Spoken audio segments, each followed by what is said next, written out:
আগামী সেপ্টেম্বরে ফিলিস্তিনকে স্বাধীন রাষ্ট্রের স্বীকৃতি দেওয়ার ঘোষণা দিয়েছেন যুক্তরাজ্যের প্রধানমন্ত্রী কিয়ার স্টারমার। মঙ্গলবার মন্ত্রিপরিষদের সঙ্গে জরুরি বৈঠক শেষে এই যুগান্তকারী ঘোষণা দিয়ে তিনি বলেন, গাজায় দখলদার ইসরায়েল বর্বরতা বন্ধ না করলে, যুদ্ধবিরতি চুক্তি না করলে পশ্চিম তীরকে অধিগ্রহণ করা হবে না এবং নিশ্চয়তা না দিলে এবং দ্বিরাষ্ট্র গঠনে দীর্ঘ শান্তি প্রক্রিয়ার প্রতিশ্রুতি না দিলে আগামী সেপ্টেম্বরে ফিলিস্তিনকে স্বাধীন রাষ্ট্রের স্বীকৃতি দেওয়া হবে।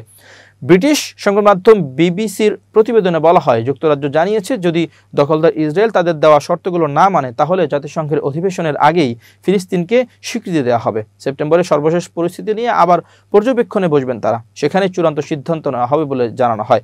কিয়ার স্টারমার বলেন, ফিলিস্তিনি সশস্ত্র গোষ্ঠী হামাসকে তারা ইসরায়েলের সঙ্গে মেলাচ্ছে না এবং তাদের মধ্যে কোনো তুলনা হয় না। তিনি হামাসের প্রতি ইসরায়েলি জিম্মিদের মুক্তি ও যুদ্ধবিরতির চুক্তি করার আহ্বান জানান। এছাড়া যুদ্ধ শেষে হামাস গাজায় সরকার পরিচালনায় কোনো দায়িত্বে থাকতে পারবে না বলেও মন্তব্য করেন তিনি।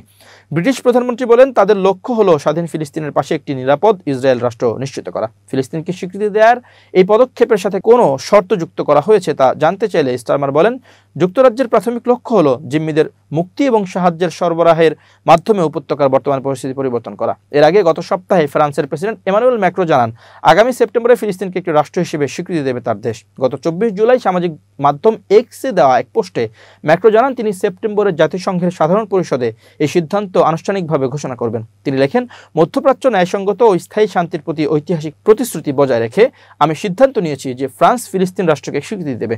আমি এই বছরের সেপ্টেম্বরে জাতিসংঘের সাধারণ অধিবেশনে এটি ঘোষণা করব।